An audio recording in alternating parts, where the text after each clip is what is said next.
मुरादाबाद पहुंचकर प्रियंका गांधी ने emotional card खेलते हुए कहा कि मैं मुरादाबाद की बहू हूं, आप लोगों ने मेरे परिवार को संभाला है। उन्होंने मुरादाबाद के लोगों का धन्यवाद देते हुए कहा कि मैं आप लोगों से पूछती हूं, क्या आप अपने घर की बहू को हारने देंगे? क्या आप चाहेंगे कि आपके परिवार की बहू न्याय की लड़ाई में पीछे रहे? क्योंकि मैं एक लड़की हूं, लड़ सकती हूं और लड़ती रहूंगी। मैं हार में भी चुप रहने वाली नहीं हूं। मैं अफसोस करती हूं कि मुरादाबाद देर से आई हूं, अब आई हूं तो आती रहूंगी और मुरादाबाद वासियों का दुख दर्द भी बांटूंगी। देहात विधानसभा हाजी इकराम कुरैशी के पक्ष में वो रोड शो कर रही हैं। इसके अलावा शहर विधानसभा हाजी रिजवान कुरैशी के पक्ष में उन्होंने मतदान की भी अपील की है। आपको बता दें कि प्रियंका गांधी वाड्रा ने सपा पर चोट करना ना भुलाकर सपा पर चोट करने के उपरांत ही उन्होंने बीजेपी की सरकार की कथनी और करनी पर भी सवाल उठाए। उन्होंने योगी और मोदी पर सरकारी मशीनरी का दुरुपयोग करने का आरोप लगाया। प्रियंका ने कहा कि मैं आप लोगों के बीच कुछ मांगने आई हूं, आशा करती हूं कि आप लोग मुझे देंगे। मैं आप लोगों से मुरादाबाद देहात और नगर सीट के प्रत्याशियों को जीतकर लखनऊ भेजने की अपील करने आई हूं। गोवर्धन के गांव जलहिंदी के ग्रामीणों ने राधा कुंड चौकी प्रभारी पर एक तरफा वोट डालने का आरोप लगाया। महिलाओं ने कहा कि उनको भद्दी भद्दी गालियां देकर दरोगा ने वोट नहीं डालने दिया, मतदान अभिकर्ता को पोलिंग बूथ से बाहर निकाल दिया। ग्रामीणों ने प्रशासन पर सवाल उठाए हैं। नहीं तो यहाँ से जाओ। अच्छा, पूछ रहे हैं वो पहले से पूछ रहे हैं पहले वोट डालने से पहले पूछ रहे हैं क्या आपसे? हाँ जी, ये घुसना ही जब की तो बात। कौन लोग हैं वो? ये तो इंचार्ज है, चौकी टूरिस्ट है, चौकी इंचार्ज है राधा कुंड। मैंने आपको तो कौन है साहब? मेरी सुनो सर, मैं ये जब वहाँ आई थी मैं एजेंट हूँ, अंदर था मैं एजेंट हूँ, मैं अंदर था।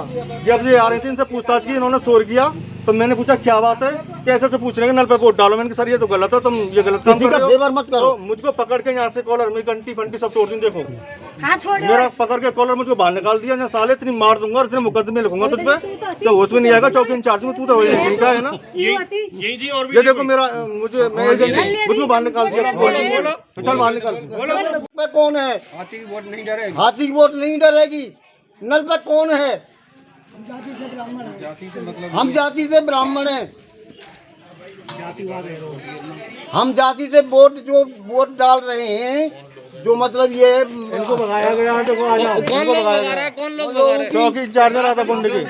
और कितने स्टाफ भेजा है? जो डीएम साहब ने भेजा है, कि कप्तान साहब ने भेजा है। कि हमारी औरत शर्म नहीं रखती है? कि हमारी बहन बेटी शर्म नहीं रखती है? धक्का मार मार के उनको जो कह रहे सूत्री की लाल कर देंगे तुम्हारी, अगर वोट डालो तो नल पे डालो। पूरा दंगा बढ़ जाएगा। पीछे भागे लग देखो ये अमेठी में तेज रफ्तार स्कॉर्पियो की डीसीएम से जोरदार भिड़ंत हो गई। इसमें स्कॉर्पियो सवार 3 लोगों की मौके पर दर्दनाक मौत हो गई। 4 लोग गंभीर रूप से घायल हैं। सभी घायलों की गंभीर स्थिति को देखते हुए डॉक्टरों ने बाजार शुक्ल सामुदायिक स्वास्थ्य केंद्र से ट्रॉमा सेंटर के लिए सभी घायलों को रेफर कर दिया। शुक्ल बाजार थाना क्षेत्र के पूर्वांचल एक्सप्रेस वे की आज सुबह की घटना बताई जा रही है।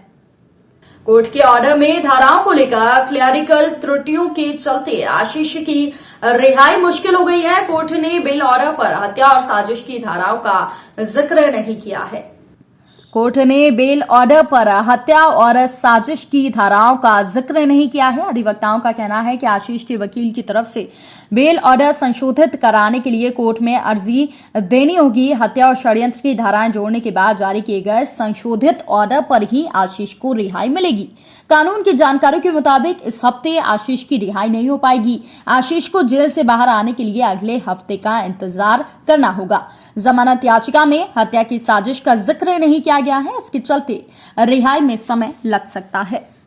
यूपी के अमरोहा के हसनपुर से आम आदमी पार्टी के वरिष्ठ नेता संजय सिंह ने जनसभा को संबोधित किया। मुख्यमंत्री योगी आदित्यनाथ की तुलना सड़क छाप नेता से करते हुए पीएम मोदी पर निशाना साधा। आपको बता दें कि हसनपुर विधानसभा के साथ जनपद के चारों विधानसभा सीटों से समूह आम आदमी पार्टी के प्रत्याशी के पक्ष में मतदान की अपील करने के लिए संजय सिंह पहुंचे, जहां पर उन्होंने मंच संभालते ही भाजपा की योगी और मोदी सरकार पर हमला बोला।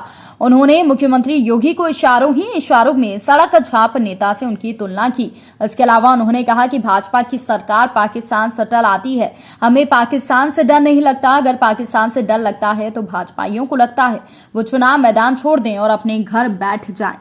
अभिनंदन करता हूं। साथियों और दोस्तों, उत्तर प्रदेश का चुनाव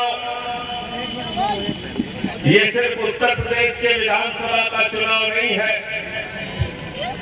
उत्तर प्रदेश का चुनाव आज पूरे देश की निगाह यूपी के चुनाव पर है। अगर भारतीय जनता पार्टी उत्तर प्रदेश से साफ होगी तो भारतीय जनता पार्टी पूरे देश से साफ होगी, पूरे देश से की सरकार बन रही है। उत्तर प्रदेश में भी अपने आशीर्वाद और वोट से आम आदमी पार्टी की सरकार बना दीजिए। सारे गुंडे, माफिया और धर्म के नाम पर नफरत फैलाने वालों को बिल्कुल दुरुस्त करके ठीक कर दिया जाएगा। आदित्यनाथ जी को, वो हमारे मुख्यमंत्री जरूर है, लेकिन उनकी जो भाषा है वो किसी मुख्यमंत्री की भाषा नहीं है। वो एक चौराहे छाप नेता की भाषा बोलते हैं, चौराहे छाप नेता। दिल्ली के लोकप्रिय मुख्यमंत्री, दिल्ली के चुने हुए मुख्यमंत्री अरविंद केजरीवाल जी, मैं कहना चाहता हूं आदित्यनाथ जी, अरविंद केजरीवाल के परिवार में कोई ग्राम प्रधान नहीं था। इस देश के लोगों ने, इस देश की जनता ने अपने प्यार, आशीर्वाद और वोट की ताकत से उनको मुख्यमंत्री बनाने का काम किया। जहां जाते हैं जिन्ना जिन्ना जिन्ना जिन्ना। एक तो भाजपाइयों पे मुझे दया आती है, हिंदुस्तान का चुनाव लड़ते हैं पाकिस्तान के नेता के नाम पे।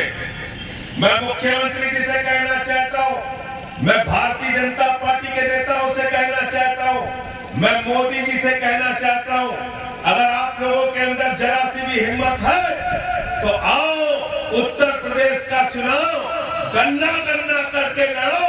जिन्ना बंद करो, गन्ना गन्ना करोगे तो तुम्हारा हाथ पकड़ के यही किसान उस खेत में लेके जाएगा जहां उसने खड़े गन्ने को जलाने का काम किया। गन्ने का दाम देते नहीं, चुनाव लड़ने जिन्ना के नाम पे। स्कूल की बात नहीं करते, अस्पताल की बात नहीं करते, शिक्षा की बात नहीं करते। केजरीवाल जी चुनाव प्रचार में जाते हैं तो पूछते हैं स्कूल होना चाहिए कि नहीं होना चाहिए, अस्पताल होना चाहिए कि नहीं होना चाहिए, सड़कें होनी चाहिए कि नहीं होनी चाहिए, बच्चों की फीस माफ होनी चाहिए कि नहीं होनी चाहिए, 300 यूनिट बिजली फ्री होनी चाहिए कि नहीं होनी चाहिए। और आदित्यनाथ बाबा चुनाव प्रचार करने निकलते हैं तो कहते हैं शमशान होना चाहिए कि नहीं होना चाहिए। कहते हैं कि नहीं कहते, कहते हैं कि नहीं कहते। अरे हमको शमशान नहीं चाहिए, हमको अपने बच्चों के लिए अच्छे स्कूल चाहिए, अच्छे अस्पताल चाहिए, अच्छे सड़कें चाहिए, बिजली मुफ्त चाहिए, नौजवानों के हाथ में रोजगार चाहिए और किसान को उसके फसल का दाम चाहिए।